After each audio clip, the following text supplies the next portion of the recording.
सभी को हरि ओम। आज का सत्र पे सभी को स्वागत है। दोनों पैरों को आगे रखिए, क्रॉस नहीं करना, सामने की ओर रखना। हाथों का ध्यान मुद्रा अपने जंघा के ऊपर रखिए, गर्दन सीधा। चश्मे पहने तो उतार के रख दीजिए और कोमलता से अपने आंखों को भी बंद कर सकते हैं। श्वसन को सामान्य रखना। इस स्थिति में हमें 3 बार ओंकार का नाद करना, उसके बाद गुरु वंदना करना है। लंबे गहरे श्वास को भरिए, ओंकार करना है।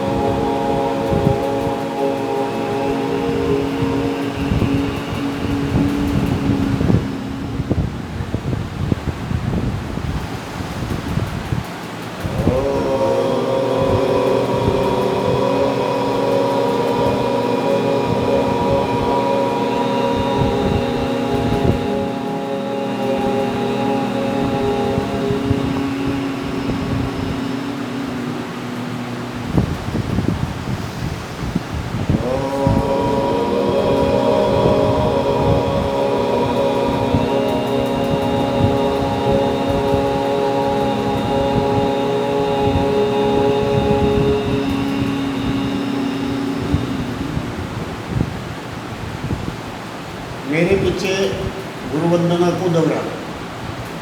गुरुर्ब्रह्मा गुरुर्विष्णु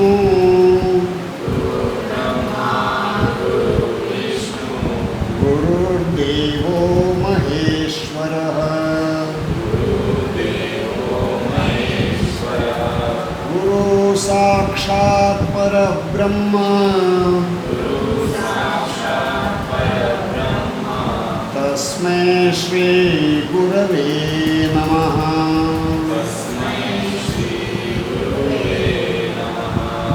गुरवे नमः। गुरवे नमः। धीरे से अपने आंखों को खोलो।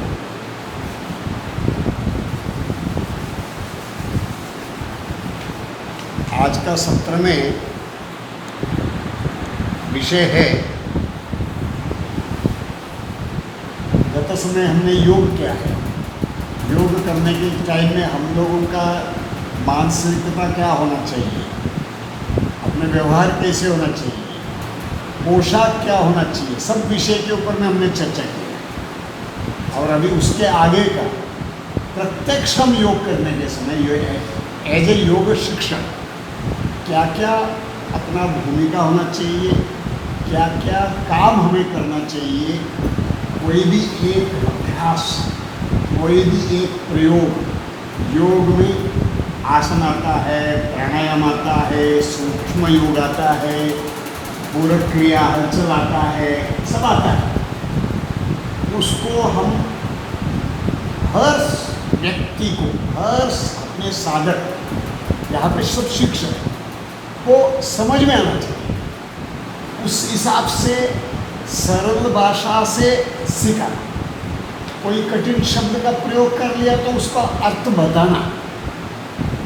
नहीं तो हम लोग सब अलग अलग दर्शन शास्त्र वगैरह पढ़े, पतंजलि का योग दर्शन किताबें पढ़ी, वो योग दर्शन का सब बातें इधर बताएगा तो उसमें मतलब नहीं है। यहाँ तो शुरुआत का योग शिक्षिका का भूमिका में जब आप हैं तो उसी विषय को वहाँ पे आना चाहिए। उस विषय के ऊपर में आपको अधिक, जितना ज़्यादा ज्ञान चाहिए उतना ज़्यादा ज्ञान मिलना चाहिए। क्योंकि हम जब इस कोई भी शिक्षार्थी को, साधक को सिखाते हैं, उसके उस विषय के ऊपर में पूरा ज्ञान शिक्षक को होना चाहिए। वो कितना उनको कितना परसेंटेज वो सीखना चाहते हैं, उतना उसके पात्रता के अनुसार वो सीखे। समुद्र है, ज्ञान का बहुत बड़ी सागर है। जैसे योग भी ऐसे ही है। हम जैसे जैसे हम उसको अभ्यास करते जाएंगे उतना उतना हमको ज्ञान मिलते रहेगा। अभी जो आपने वर्तमान में सीखे हुए बात, अभी 5 साल के बाद 10 साल के बाद वैसे रहेगा ऐसा नहीं, उसका तो कितना गुना आपका बढ़ जाएगा। अभी 10 साल पहले आपने समझो कोई एक आसन करते होंगे, आज आप उसी आसन को करते हैं तो उसमें से कितना तो प्रगति आज के दिन में रहेगा, ये अपेक्षा भी है वैसे। तो इस दृष्टि से हमें अभ्यास साधना निरंतरता से करते रहना चाहिए। सभी शिक्षक हो या शिक्षार्थी हो या साधक हो, हर एक व्यक्ति को योग विषय ऐसा चीज़ है, आज मैंने किया बाद में अगले पूर्णिमा को मैं करूँगा या अमावस्या को करेगा, ऐसे नहीं होता है।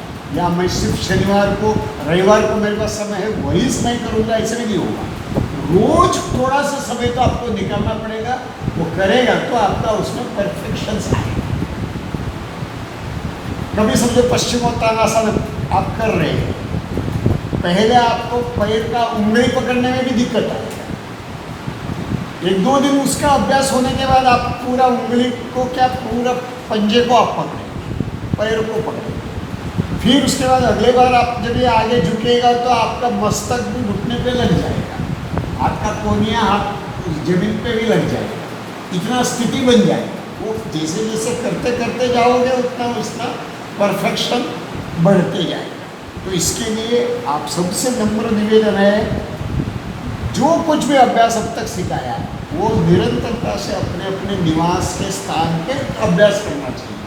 परीक्षा का है तो अभ्यास करना अलग बात है, लेकिन एक आदर्श योग शिक्षक बनने के हेतु और 50 जन 25 जन खड़े हो गया सामने, उनको सिखाने का है, सिखाने का पद्धति कैसा है, वो पद्धति के अनुसार सिखाने का अपेक्षा है। भले आपको जैसे आएगा वैसे आप सिखाएंगे, लेकिन कुछ लोग ऐसे रहेगा आपके जो सामने, उसका अपेक्षा ऐसे रहेगा कि वो बहुत अच्छे से मुझे सिखाए और मैं एक अच्छा आदर्श शिक्षक बनूं। इस प्रकार का हो सकता है, वो साधक में से ऐसे जिज्ञासा रखने वाला, रुचि रखने वाले हो सकता है। तो इस दृष्टि से हमें आदर्श शिक्षक का क्या क्या काम है वो सब चीज़ आज के टॉपिक में इंक्लूड है, काम वो सब है। तो इसके लिए समझो कोई भी अभ्यास हम करें, पूरा खर्चा करेंगे, आसन करोगे या अन्य कुछ श्वसन का अभ्यास करेंगे, जो भी करेंगे योग में संत गति से करने के अपेक्षा है। झटके में समझो आप करते हैं तो उसको हम क्या बोलोगे, व्यायाम बोलेंगे। वो जिम में करने का पद्धति है, योग का कक्षा में करने का पद्धति वो नहीं है। जब भी समझो आप कोई भी एक क्रिया करते हैं, समझो धीरे से आप हाथ को ऊपर उठाना, आपको हाथ को ऊपर उठा दिया, इसके साथ आप श्वास को समझो जोड़ दिया और श्वसन के साथ श्वास को भरते हुए धीरे धीरे हाथ को ऊपर उठाइए, ये हो गया योग बन गया। फिर श्वास को छोड़ते हुए धीरे धीरे से अपने हाथ को नीचे लाइए, ये अभी बन गया सूक्ष्म योग का अभ्यास हो गया। तो इस प्रकार आपका क्रिया के साथ श्वसन को भी समझो जोड़ दिया, वो पूरा योग बनता है। और अपना शरीर, मन, बुद्धि और चित्त का विकास होता है योग से। हमने बताया अष्टांग योग में हमने अभ्यास करते समय यम नियम आसन से लेके समाधि तक का अभ्यास का टप्पे है अष्टांग योग में, ऐसे हमने पढ़ा। लेकिन वो जो यम में क्या है, नियम में क्या है, वो सब बातों को धीरे धीरे अपने जीवन में अनुभव करते करते आगे बढ़ना है, तभी आपका जो क्रिया योग अच्छा बनेगा। हम जो घर पे समझो काम करते हैं, अपने स्वयं का काम करते हैं, वो भी कर्म योग है। एक गृहिणी है, घर पे खाना बनाती है, वो भी उसका कर्म योग है। एक शिक्षक है, शाला में शिक्षार्थियों को, सभी विद्यार्थियों को सिखाते हैं, वो भी उसका कर्म योग है, बराबर। तो इस प्रकार योग में बहुत सारे चीज़ें बातें हैं। हमने आसन करने के टाइम पे भी इसी प्रकार अपना शरीर के ऊपर ध्यान रखते हुए इस अभ्यास को करना, ऐसे बताएं। जो लास्ट टाइम में जो विषय समाप्त किया उससे आगे मैं बढ़ रहा हूँ। आसन करने के समय पे जो करने का तो क्या सावधानी है, वहाँ से मैं आगे बढ़ रहा हूँ। तो इसके लिए हम झटके में से कुछ चीज़ नहीं, धीरे धीरे से हमको कृति को करना, पूर्ण करना, पूर्ण स्थिति में कुछ देर रुकना है। लेकिन जब हम पूरा स्थिति में रुके, लेकिन अपना श्वसन का क्या स्थिति रहेगा? श्वास को रोकना नहीं है, श्वास को धीरे धीरे से लेना और धीरे धीरे से संत गति से छोड़ना। ये पूर्ण स्थिति, आसन का पूर्ण स्थिति में होना चाहिए। मैं पेज नंबर 37 में मैं हूँ, समझो किताब में आप देख रहे थे, इसके लिए मैंने बताया 37 पेज नंबर से मैं आगे बढ़ने वाला। 47 तक का मेरा आज का लक्ष्य है, बन जाएगा, उतना हो जाएगा। उसका डिटेलिंग पूरा मेरे को किताब देखने का आवश्यकता नहीं है, लेकिन कुछ बिंदु रह गया तो उसके लिए रह जाना नहीं चाहिए, सब बिंदु इसमें आना चाहिए। इसके लिए मैं किताब सामने में रखा हूँ। मेरे को कोई किताब का अभी आवश्यकता सिखाते समय नहीं अभी है। और धीरे धीरे से स्थिति करना, श्वसन के साथ करना, वो पूर्ण स्थिति पे श्वास को न रुकाते हुए संत गति से श्वसन को करते हुए उस पूर्ण स्थिति में स्थिर है, उसको सुखकारकता देना, आनंद मिलना चाहिए। आसन आपने कुछ करने के बाद आपके पास थकावट समझो आपका आ गया, तो आप आसन नहीं किया, आपने कुछ व्यायाम किया, ऐसे हमारे योग शास्त्र बताता है। जब भी आप कोई भी आसन करोगे आपको थकन नहीं होना चाहिए, सुखकारकता मिलना चाहिए, शरीर का शीतलीकरण करना चाहिए, आनंद मिलना चाहिए। इसके लिए आसन का व्याख्या ही बताया, स्थिर सुखम आसनम, प्रयत्न शैथिल्य अनंत समापति व्याम, ऐसे भी आगे बताया। मतलब उसको प्रयत्न से अपना शरीर को शिथिल करते हुए अपना मन को अनंत तक स्थिर रखना, स्थापित रखना, शरीर मन को जोड़ना, ये सब आसन का व्याख्या में है। और उसमें क्या मन में कुछ बहुत सारे ये आता है, द्वंद्व आता है, ततो द्वंद्वाभिघातः, अभी बताया बोलेगा तो हमारा बीच में कुछ बहुत सारे विचार, वैचारिक कलह, ये कुछ युद्ध बनता है, वो युद्ध को भी शांत करना चाहिए। ऐसे ये सब व्याख्या है पतंजलि योग सूत्र में। ये आसन को दिया गया 3 सूत्र है, व्याख्या है। तो इसके लिए कभी भी कुछ आसन का क्रिया करते समय हमें ये सब बातों को ध्यान में रखना चाहिए। धीरे से आसन को छोड़ना, आखिरी में पैर ऐसे पटकाने का नहीं, हाथ को हट करके नीचे नहीं लाना, श्वसन के साथ इस सभी क्रिया को करना और मन को अपने यहीं पे स्थापित रखते हुए करना। टीवी देखते देखते आसन नहीं करना, या अन्य कुछ चालू है, यूट्यूब चालू है, कुछ सीरियल देखते हुए नहीं करना। कृपया अपना मन को एकाग्र करने के लिए, श्वसन को, स्थिति को जानकार रखने के लिए ये सब ध्यान काळजी हमें लेना चाहिए। ऐसे करके इस पैराग्राफ में बताया है। फिर उसके बाद हम आगे के समझो कोई भी एक विषय उसको कैसे सिखाना, ये एक बहुत महत्वपूर्ण विषय है। सूक्ष्म पाठ करके हम इस अभ्यास में वर्ग में बताते हैं। कभी भी समझो आपको 1 घंटा का सूक्ष्म पाठ बनाना है, आप योग शिक्षक बन गए, आपको 1 घंटा का योग का कक्षा चलाना है। उसमें शुरुआत से 3 बार ओंकार से लेके, शुरुआत का प्रार्थना से लेके, पूरक हलचल से लेके, सूर्य नमस्कार का लेते हुए, 1-2 दिन पहले जो सिखाया हुआ कुछ आसन होगा या योग का प्रक्रिया होगा उसको करवाते हुए, कुछ नया योग का कुछ अभ्यास करवाना है तो उसके बारे में पूरा चीज बताते हुए अलग अलग स्टेप्स में, फिर सह शिक्षिका जो भी है, सब शिक्षक या शिक्षिका, उनसे एक दो बार करवा के दिखाना, फिर उसका सावधानी वगैरह बताते हुए फिर वापस सभी से करवाना।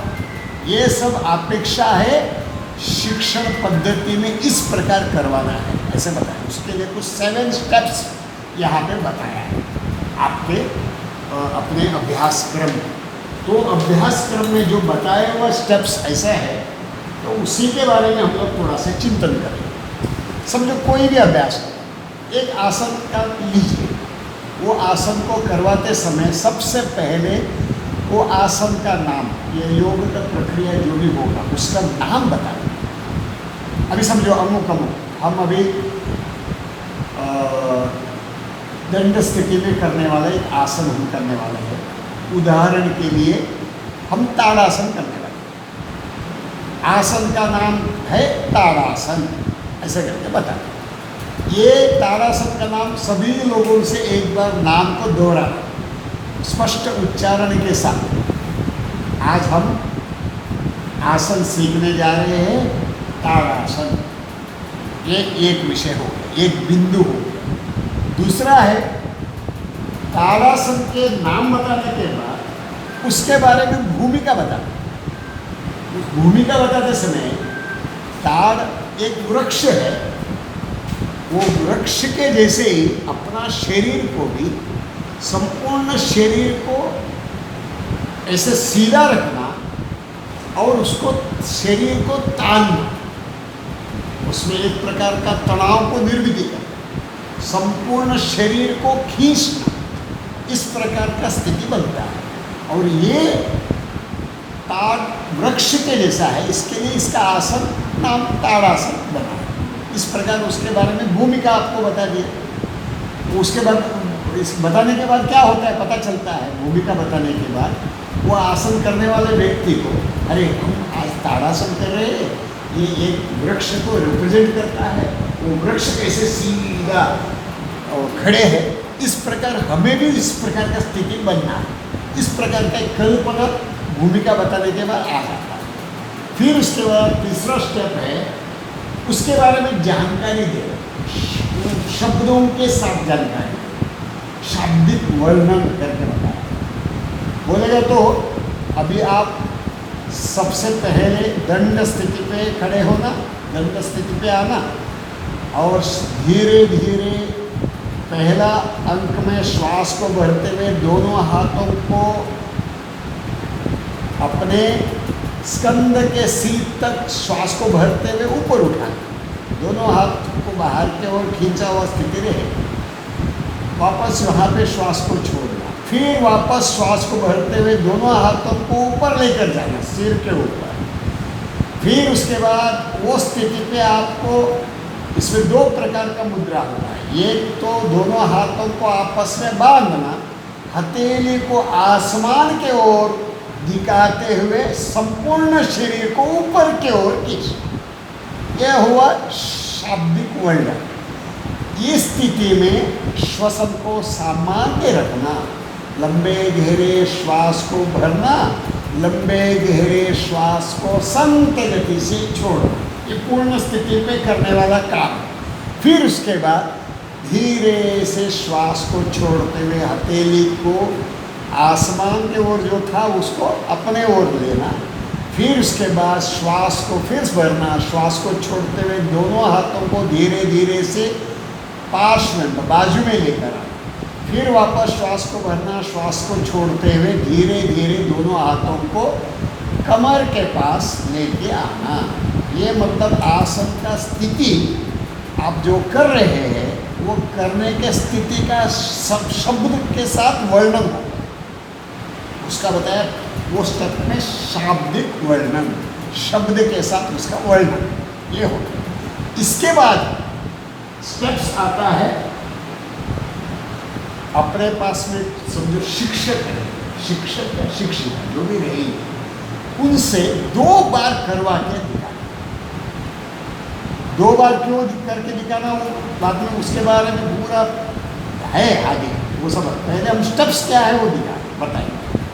2 बार करके दिखाना, एक तो सामने के उस तरफ से दिखाते हुए करवाना, फिर उसके बाद एक 45 डिग्री या 90 डिग्री अंश में खड़े रहते हुए करना। मतलब 2 डायरेक्शन से, एंगल से समझो आप आसन को देख लिया, आपका क्या सही स्थिति क्या है, गलत क्या स्थिति है, क्या गलती होता है तो सुधारने का, गलती को सुधारने का और उसका समझ सभी को समझ में आ जाएगा।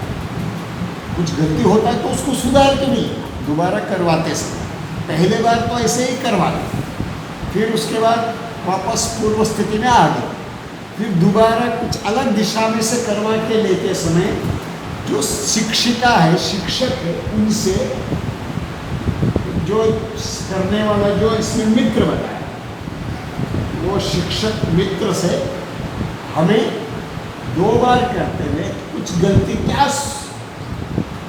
संभावना है, गलती का क्या संभावना है वो भी बताना। अभी समझो आगे झुकने वाला है, आगे झुकने वाले के समय हम कमर से नहीं झुकते हैं, घुटने को झुकाएंगे, घुटने को कभी भी झुकाने का नहीं है, घुटने को सीधा रखना तो सीधा ही रखना चाहिए, जितना होता है उतना ही अपने क्षमता से आगे झुकना है। अभी उदाहरण के लिए उत्तानासन में सबका हाथ हथेली जमीन पे लगेगा, स्पर्श होगा ऐसा नहीं है, सबके मस्तक घुटने पे लगेगा ऐसे नहीं है, लेकिन जितना होता है उतना करना चाहिए, परंतु घुटने को नहीं मोड़ना है। ये चीज़ वो दोबारा करवाते समय वो बताने का है। तो इसके लिए हमें क्या करना पड़ेगा, वो दोनों एंगल में से करवा के शिक्षक शिक्षिका से, सह शिक्षक, हम उनको हमारे अन्य संस्था में बताया सह शिक्षक या शिक्षिका, उनसे करवा के दें। फिर उसके बाद इस आसन का लाभ और सावधानी वो बताना, आसन का क्या उपयोग, मुख्य क्या लाभ है वो बताना। अनुक्रम अपने फेफड़े के लिए अच्छा है, किधर स्पाइनल कॉर्ड के लिए बहुत अच्छा है, और किसी को बैक पेन है तो बैक पेन निवारण करने के लिए अच्छा है। उदाहरण के लिए भुजंगासन किया तो बैक पेन निवारण करने के लिए बहुत उपयोगी आसन है। समझो पैंक्रिया का प्रॉब्लम किसी को तो है तो जो अर्धमश्चेंद्र आसन है वो पैंक्रिया जो प्रॉब्लम्स है वो दूर होगा, और डायबिटिक मधुमेह को हम नियंत्रित कर सकते हैं, नियंत्रण में ला सकता है, दावा नहीं करना, उसको नियंत्रण कर सकते हैं, ऐसे हम बता सकते हैं। ठीक है, तो इस प्रकार उसका लाभ होता है आसन से, जो भी आसन है। उदाहरण के लिए ताड़ासन का नाम पहले मैंने लिया तो मैं ताड़ासन, संपूर्ण शरीर हम ऊपर खींचने के कारण जो विद्यार्थी है, तरुणावस्था में है, एकदम छोटे हैं, तो उनका ऊंचाई बढ़ने में मदद है, और जो बुजुर्ग वगैरह है वो तभी ऊंचाई तो बढ़ेगा नहीं, तभी उनका मन का एकाग्रता बढ़ने में मदद है। उनका संपूर्ण शरीर के मांसपेशियों को खींचने के कारण हाथ का मांसपेशियाँ, पैरों का मांसपेशियाँ, घुटने, जंघाएं सब अच्छा बनेगा। इस प्रकार का लाभ बताना चाहिए। और किसी किसी को कुछ आसन करना नहीं चाहिए, कोई हृदय विकार वाले हैं, कोई हाई बीपी वाले होंगे, और कोई और कुछ कष्ट वाले होंगे, वो पर्टिकुलर आसन नहीं कर सकते। उदाहरण के लिए सर्वाइकल स्पॉन्डिलाइटिस वाला है, वो आपको उत्तानासन करवाते समय उसको आपको नहीं करना भाई, ऐसे बताना। आपको करना है तो योग शास्त्री से या डॉक्टर का सलाह लेते हुए आपको करना, ऐसे बताना। योग का जो तज्ञ है उनसे, या डॉक्टर, अपने डॉक्टर उनका सलाह लेते हुए आपको करना, नहीं तो नहीं करना। इस प्रकार हमें उनको बताना पड़ता है, सावधानी, नहीं तो कमर तोड़ के ले अपेक्षित है नहीं, तो इसके लिए सावधानी को भी बताने का आवश्यकता है। लाभ बताने का आवश्यकता इसके लिए है, जो समूह में करने वाला व्यक्ति को, अरे मैं तो बहुत समय से मैं कमर दर्द से बहुत पीड़ित हूँ, और मेरे कमर दर्द इस अभ्यास करने के बाद ठीक होगा, ऐसे करके उनका मन में क्या होगा, एक प्रकार का पॉजिटिव एनर्जी बनेगा। तभी उसके बाद वो कहा आसन करते समय श्रद्धा के साथ, भक्ति के साथ उस आसन करेगा, उसका 90% लाभ भी उसको प्राप्त होगा। श्रद्धा भक्ति के साथ जब भी हम करते हैं, मैंने बताया ना, ईश्वर प्रणिधान, ईश्वर के प्रति समर्पण भाव से हम करते हैं। जो भी कुछ योग करते हैं, आसन करें, सूर्य नमस्कार करें, प्राणायाम करें, सब किसके लिए समर्पित है? सर्वशक्तिमान परमेश्वर को समर्पण करते हुए हम अभ्यास करेंगे तो हम उसमें हम अधिक लाभ हम प्राप्त कर सकते हैं, हम अपने जीवन में बहुत कुछ हासिल कर सकते हैं। इसके लिए समर्पण भाव के साथ में भी हमें करना चाहिए। इसके लिए उसके लिए लाभ बताएगा तो वो व्यक्ति को पॉजिटिव एनर्जी, सकारात्मक ऊर्जा पूरा कक्षा में रहेगा। तो इसके लिए हाँ, और एक बात है, एक दूसरे को देखते हुए कंपटीशन के साथ नहीं करना। किसी का उनके जो फ्लेक्सिबिलिटी एक रहेगा, आपका फ्लेक्सिबिलिटी अलग है, बराबर नहीं। मेरे फ्लेक्सिबिलिटी एक पर्टिकुलर अमुक आसन में बहुत अच्छा रहेगा, लेकिन अमुक आसन में मेरे फ्लेक्सिबिलिटी बहुत अच्छा रहेगा ऐसा नहीं है। मैं समझो सर्वांगासन उत्कृष्ट स्थिति में कर सकता हूँ, लेकिन मैं पश्चिमोत्तान व्यवस्थित कर पाएंगे ऐसा नहीं है। ऐसे किसी को कुछ आसन बहुत अच्छे से जमता है और किसी को पर्टिकुलर आसन नहीं जमता है। अभी मैं सर्वांगासन 5 मिनट होल्ड करूँगा, किसी को 1-2 मिनट होल्ड करने में भी मुश्किल है, लेकिन वो उसका कालावधि ऐसा है 5 मिनट। कुछ आसन है तो 5 मिनट तक आपको होल्ड करना पड़ेगा। 2 मिनट का आसन में आपको 2 मिनट होल्ड भी करना पड़ेगा।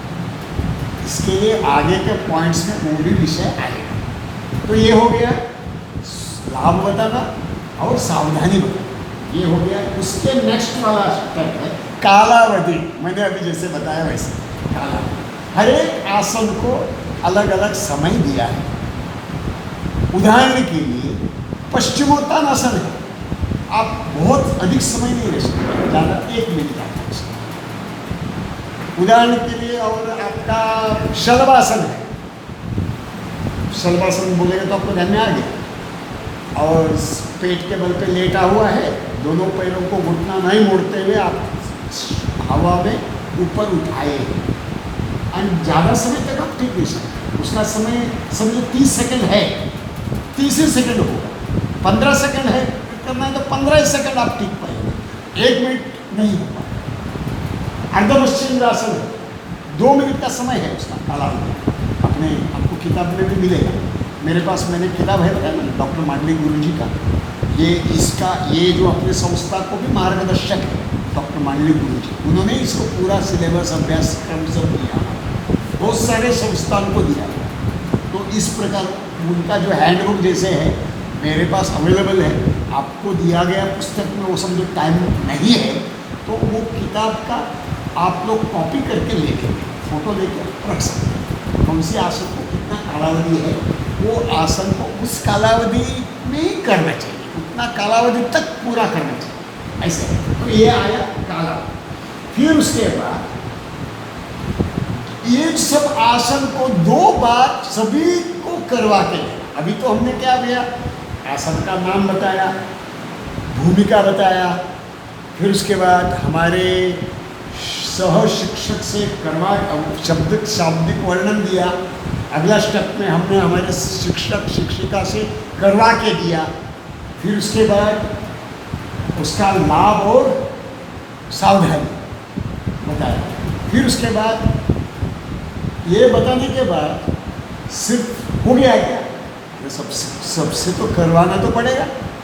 आप तो योग कक्षा में है, आप स्वयं करके दिखा दिया तो नहीं होता है, एग्जीबिशन का पॉइंट नहीं है। ये तो सबसे करवाने के लिए है योग कक्षा जो होता है सबसे करवाने का है। सबका जो अलग अलग प्रकार का कष्ट है, पीड़ा है, उसको दूर करना है, अंतिम व्यक्ति तक योग को पहुंचाना है। तो इसको ध्यान में रखते हुए सभी जो भी उपस्थित वहाँ पे साधक है उनसे 2 बार करना, 1 बार नहीं। समझो 2 दिशा में करने वाला आसन तो हम आपको 2 बार तो करवाएंगे, लेकिन समझो कोई एक आसन, उदाहरण के लिए ताड़ासन, एक ही दिशा में करने वाला आसन है, आपको वो उस आसन को भी 2 बार करवाने का। क्यों करवाने का कारण है, अभी समझो एक बार करवाएगा तो कुछ लोगों को समझ में आता है, 2 बार करवाने से अधिक लोगों को समझ में आता है। एक बार करवाने से कितना प्रतिशत के हिसाब से भी वहाँ बताया, अपने लोगों में से अलग अलग प्रकार का बुद्धि वाले आते हैं, इसमें चर्म बुद्धि आता है, तैल बुद्धि आता है। एग्जाम्पल कोई डॉक्टर है अपने से, डॉक्टर पढ़ाई करते समय कितना बहुत होशियार रहेगा तो वो वाला डॉक्टर कर सकते या इंजीनियर। तो इसी प्रकार हमको करने के समय पे अलग अलग बुद्धि का हिसाब से भी हमें वो बताना पड़ेगा। उससे क्या होगा, उनको समझ में आ जाएगा। इसमें ऐसे बताया, चर्म बुद्धि वाले लोग जो होते हैं वो लगभग 80% लोग रहते हैं, तेल बुद्धि वाले लगभग 10% लोग रहते हैं, और 10% जो लोग हैं बुर्नुस बुद्धि करके बताया। बोलेगा तो थोड़ा उनको एक्स्ट्रा क्लास लेना पड़ सकता है, लेकिन 80% और प्लस 10, 80 से 90% लोगों को तो ये समझ में आ जाता है ना 2 बार करवाने से। मतलब 100% हमको तो हर एक व्यक्ति को सिखाना है, हर एक व्यक्ति को शिक्षक बनना है, हर एक व्यक्ति को अच्छे से सीखना चाहिए। लेकिन 2 बार सिखाने के बाद 90% लोगों को कवर करना, तो इसके लिए 2 बार सिखाने का आवश्यकता है। ठीक है, ये हमारा पाठ्यक्रम में इस प्रकार का 7 स्टेप्स में करना है। इसमें मुद्दे को और थोड़ा से विस्तारित करते हुए उसका वर्णन मैं अभी दे रहा हूँ। मैंने 7 स्टेप्स तो बताए, और उसमें सबसे पहले नाम बता, प्रयोग का नाम। आसन है तो आसन का नाम, हलचल है, पूरक हलचल है तो उसका नाम, या प्राणायाम है तो प्राणायाम का नाम, और उसको करने के पहले क्या क्या है, पूर्व स्थिति क्या है, वहाँ से शुरुआत होते हुए धीरे धीरे धीरे बताना। और वो व्यवस्थित उच्चारण में क्या होता है, योग में जो भी कुछ क्रिया है ज़्यादा से ज़्यादा संस्कृत भाषा में, संस्कृत भाषा में होने के कारण कुछ व्यक्ति का प्रोनाउंसिएशन व्यवस्थित होता है नहीं होता है। इसके लिए योग शिक्षक को व्यवस्थित प्रोनाउंसिएशन उच्चारण स्पष्ट होते हुए सभी को सुनने में आना चाहिए, इस प्रकार करा। उदाहरण के लिए अभी मैं बताता हूँ, मेरे पीछे आप उसको दोहरा। हम आज ताड़ासन करने जा रहे हैं। आसन का नाम